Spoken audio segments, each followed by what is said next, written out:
Jairo Arango, alumno de la Cátedra de Derecho Procesal Civil 3, trimestre 10, Universidad Bicentenaria de Arango. Voy a presentar una breve ponencia sobre lo atinente a remate judicial, específicamente subasta de los bienes embargados. Mucho se ha discutido en la doctrina procesal sobre la similitud de los términos subasta y venta cuando se refiere a bienes embargados. Ahora, es preciso aclarar y puntualizar algunas cuestiones desde el punto de vista doctrinario y desde el punto de vista legal para podernos hacer a una idea clara de en qué momento hacemos referencia a subasta y en qué momento hacemos referencia a venta. Lo primero que hay que tener muy claro es que el término remate, que es una especie de término genérico, pues es un término bastante discutido en cuanto a naturaleza jurídica. Para que o venda, cuando los bienes del deudor deben ser convertidos en dinero para la satisfacción de los acreedores, tiene lugar la expropiación de la facultad de disposición. El derecho de vender corresponde de esta manera entonces al Estado como medio ejecutivo, esto es, como medio de ejecución dispuesto por la ley. El remate no es entonces un contrato de compraventa celebrado entre el ejecutado y el adjudicatario, es decir, el que compra. ¿Por qué? Porque resulta que esa compra-venta es un contrato consensual y bilateral, y el ejecutado no ha dado su consentimiento, sino que niega su consentimiento radicalmente. Se le priva de sus bienes de una manera forzosa. De igual manera, pues no puede decirse que es un contrato entre el órgano jurisdiccional del Estado y el adjudicatario, porque aquel no es el dueño de la cosa rematada. Calamandrei, por su parte, sostiene que en el caso del remate el Estado se introduce, es decir, se mete de afuera hacia adentro como autoridad en la esfera jurídica del deudor para poder realizar actos periódicos en su nombre. Por su parte, Francisco Briche sostiene que el remate es sin duda una venta en el sentido económico, porque envuelve el traspaso de la propiedad de un bien a cambio de un precio, pero le falta el consentimiento, que es justamente el elemento indispensable para este tipo de contratos, para que se dé la existencia de este tipo de contratos. En cambio, pues simplemente un acto procesal que tiene su origen en la propia función judicial. Si el Poder Jurisdiccional está constitucionalmente facultado, entonces, para declarar, asegurar y realizar el derecho, pues claro que esta facultad debe extenderse a todo lo que sea necesario para el exacto cumplimiento de su función, siempre que sea concedido expresamente por la ley, de manera concreta o de manera genérica, dado el carácter formalista del derecho y el carácter formalista del proceso en el caso del derecho procesal civil venezolano.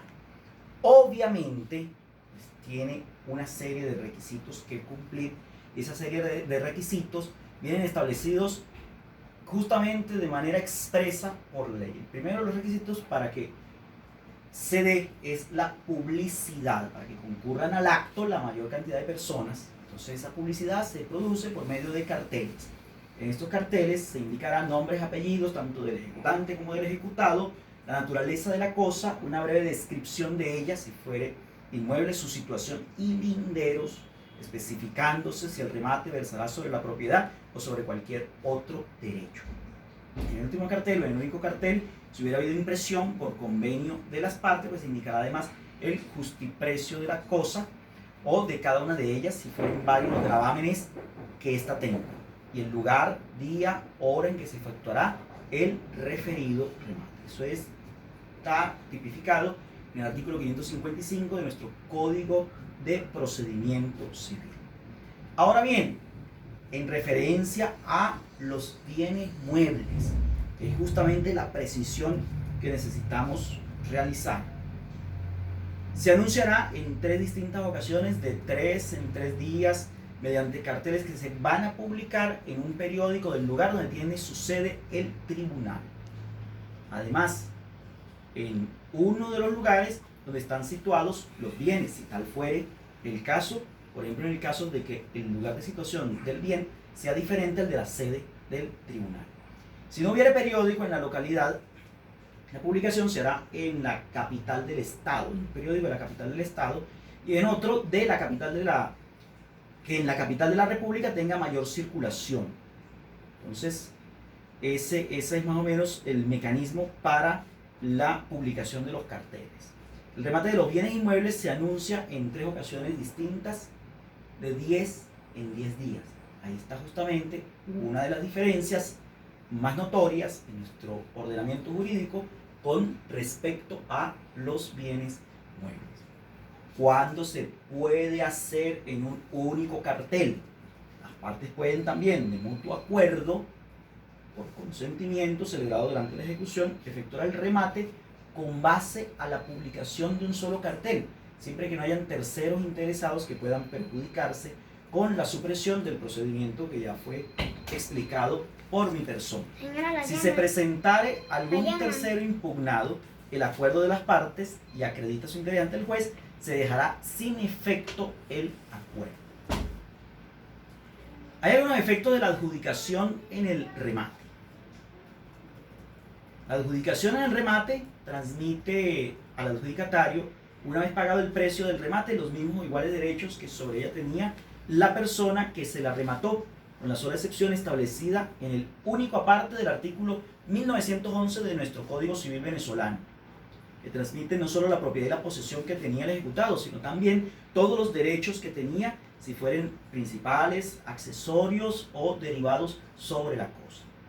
Después de pagado el precio, el adjudicatario tiene el derecho a ser puesto en posesión de la cosa que se le adjudicó por el tribunal, el cual, de ser necesario, hará uso de la fuerza pública para efectuar tal acto.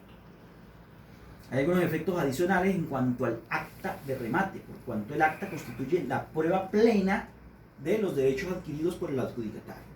El título de propiedad debiendo registrarse si se trata de inmuebles o de otros bienes o derechos susceptibles de hipoteca, para que también surta efectos contra terceros.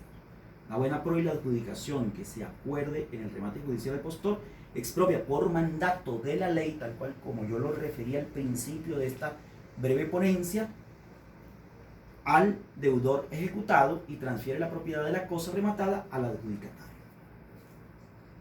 Muchas gracias.